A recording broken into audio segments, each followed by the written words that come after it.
Good morning, good people. I hope you all are having a wonderful day. Um, this is KDO with the Reconstruction Project, and I'm just gonna dive right into it.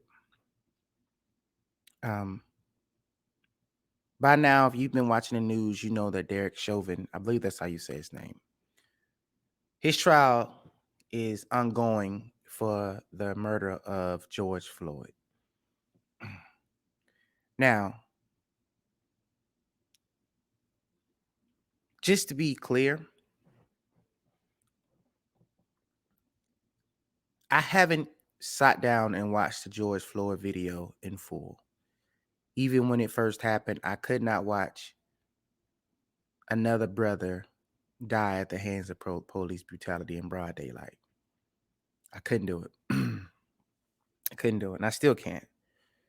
It's not because I'm afraid of the reality. It's just I'm just tired of seeing so many black men. I've seen so many black men die at the hands of law enforcement, only for it to be justified.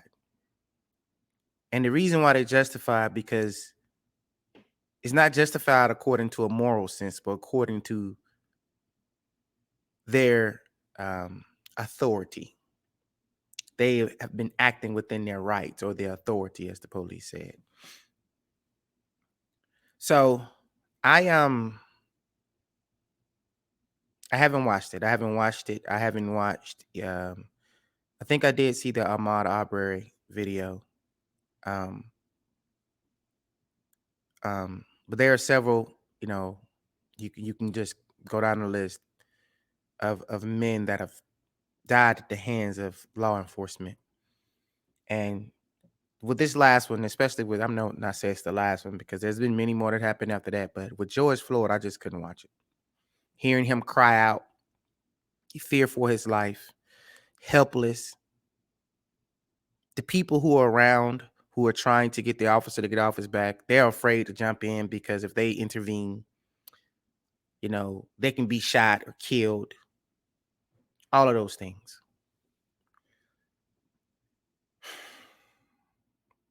Here's what I don't think is actually happening when it comes to Derek Chauvin. Yes, Derek Chauvin should be put in jail for the murder of George Floyd, because make no mistake about it, it was a murder. But the bigger issue is, when are we going to put law enforcement on trial? When is that entity going to actually be put on trial for the senseless murders of unarmed black men?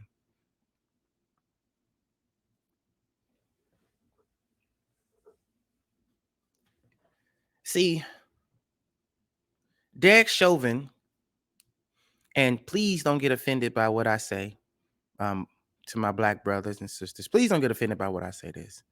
But it's just real. Derek Chauvin is only a symptom. There's a sickness in this country when it pertains to black men, that our lives are not valued. And Derek Chauvin is only a symptom of that. The police and law enforcement are part of they're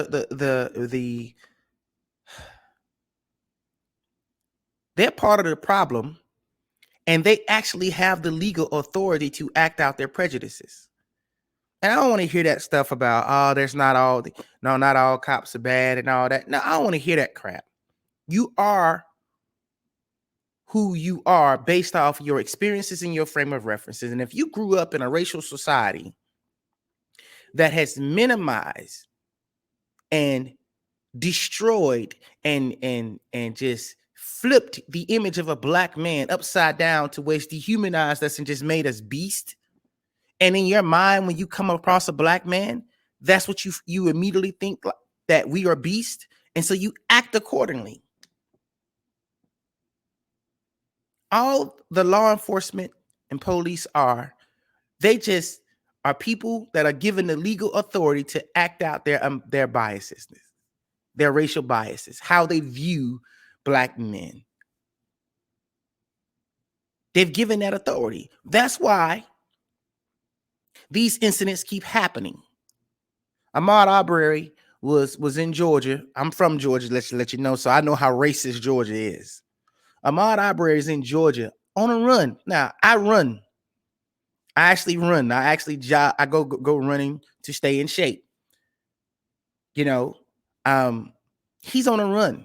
And when you're running, sometimes things catch your eye. He go look into an abandoned house, and all of a sudden he's dead. And I just don't understand. Then after this situation has happened, we want to go back. They want to go back in our history as to justify that we were beast and unlawly. According to whose law? It's definitely not according to the law of the Most High. It's not according to God's law. It's according to white man's law. I recommend everybody go back and do research on the birth of a nation. Not the one that just had Nathan Parker, but the original film that the president at the time said was a masterpiece.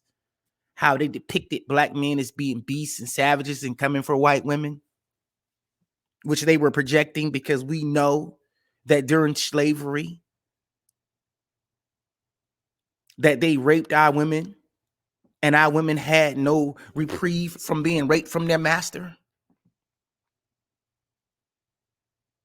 They are always projecting their inner being and how they feel about themselves. They're always projecting it off onto black men. And the police have the authority to project and act on their racial biases. Because make no mistake about it. Let me just break something down here. I was in the United States military. I was 101st Airborne Division, 551st Military Police Company, 716th Military Police Battalion, 18th Military Police Brigade. I've deployed 4 times in a span of 5 years. Matter of fact, I got involuntary extended to go on a deployment to Afghanistan. I went to the Iraqi war. I was there when we LD'd, when President Bush said, hey, it's time to go. I was one of the first units across the line. I've been to not Basra, but I've been to Baghdad.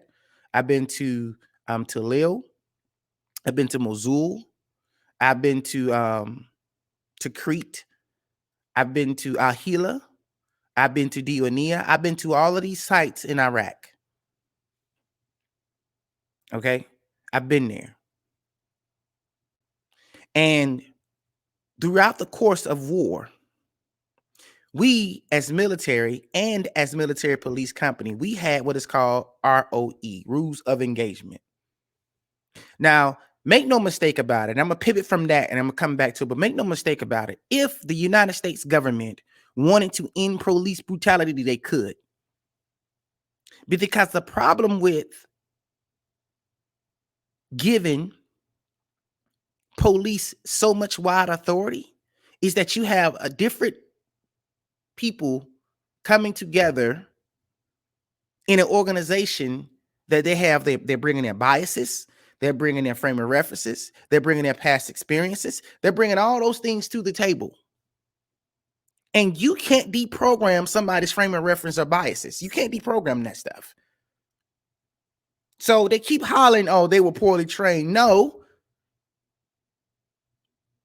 they acted within their authority. Their authority says, if you feel threat, if you feel like you're in imminent danger, not if you actually are in imminent danger, but if you feel like you're in imminent danger, you have the right to take a life.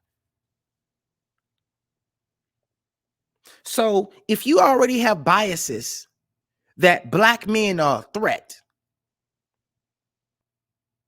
and when you're put into a situation to where you have to have an encounter or a confrontation with a black man, you're coming in with a preconceived notion that this man is a threat. It doesn't matter if he's a threat or not. You're coming in with that preconceived mindset that he is a threat.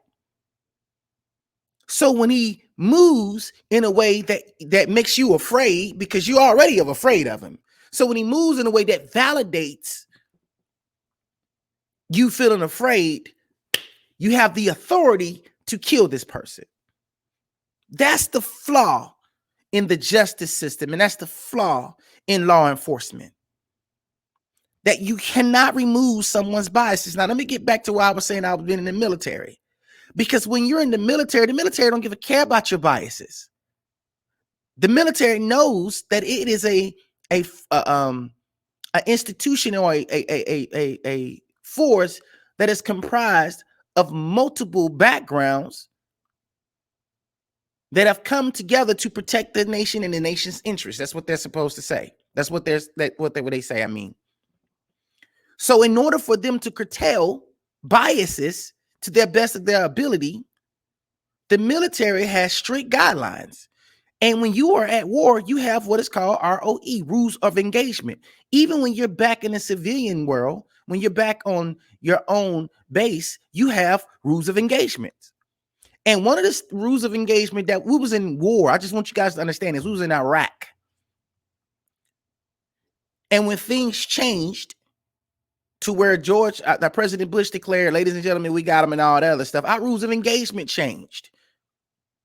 Okay, we went from threat level red to threat level amber, which means in red, you have a round chambered and your weapon is on safe. In amber, you have your magazine within your weapon and your weapon is on safe. I'm going to say that again. In red, you have a round chamber and your weapon is on safe because you don't want to walk around with it on fire. But in amber, you have a magazine within your weapon and your weapon's on safe. Because the military believes that split second could save your life depending upon the threat level. But we could not, and I repeat, we could not elevate that threat level once that ROE changed, unless we receive instructions from headquarters. When I was in Afghanistan, very similar deal. I never went into red in Afghanistan, but I was always in, we walked around in Afghanistan, I think we was in green status. But some cases we walked around in amber status, right? And our ROE at the time said that we had to see, and just like when Iraq, we had to see a weapon present in order for us to be able to draw our weapon. And in order for us to be able to fire, we had to be fired upon.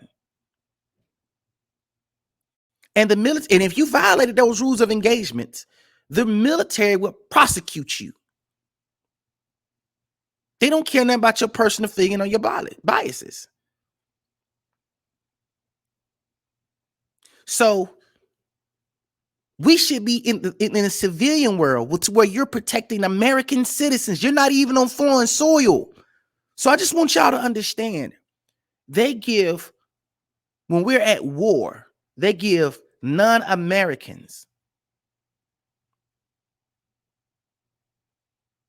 more benefit of the doubt than they actually give black men. I want you guys to understand that.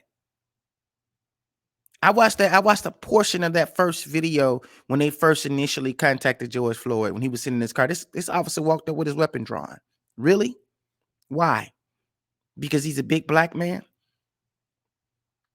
Is that why you did that? Because he's a big black man?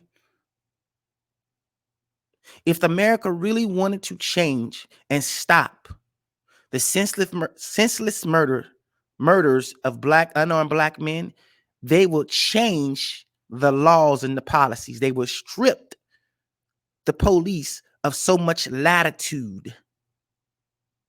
A police should not be able to draw his weapon unless there's a clear and present danger. If you don't see no weapon, you should be able to draw yours.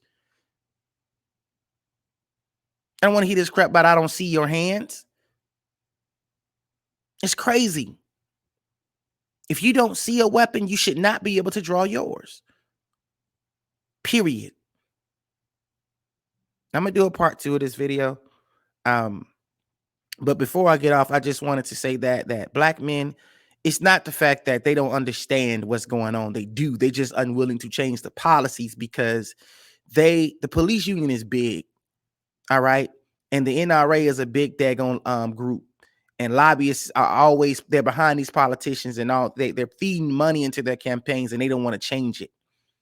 It has nothing to do with the fact that they can't. They don't want to, because it's a simple change.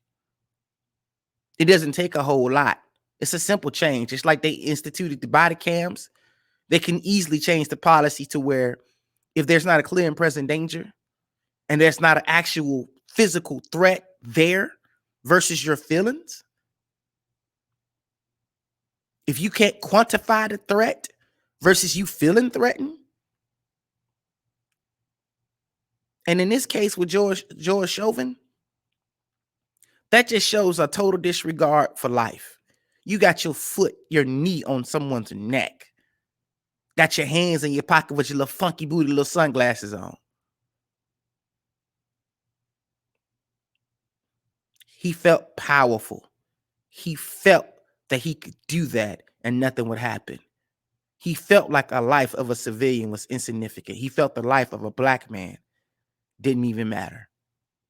With that being said, I'm gonna bring this video to a close. There's gonna be a part 2 because I got a lot to say about this topic, but I'm trying to keep the videos short. So I thank you guys for tuning in. Please like and subscribe. Please like and subscribe. I'm trying to bring you guys more content in a more professional manner. So I need you guys to really like and subscribe to my channel. Thank you, man. And God bless and shalom.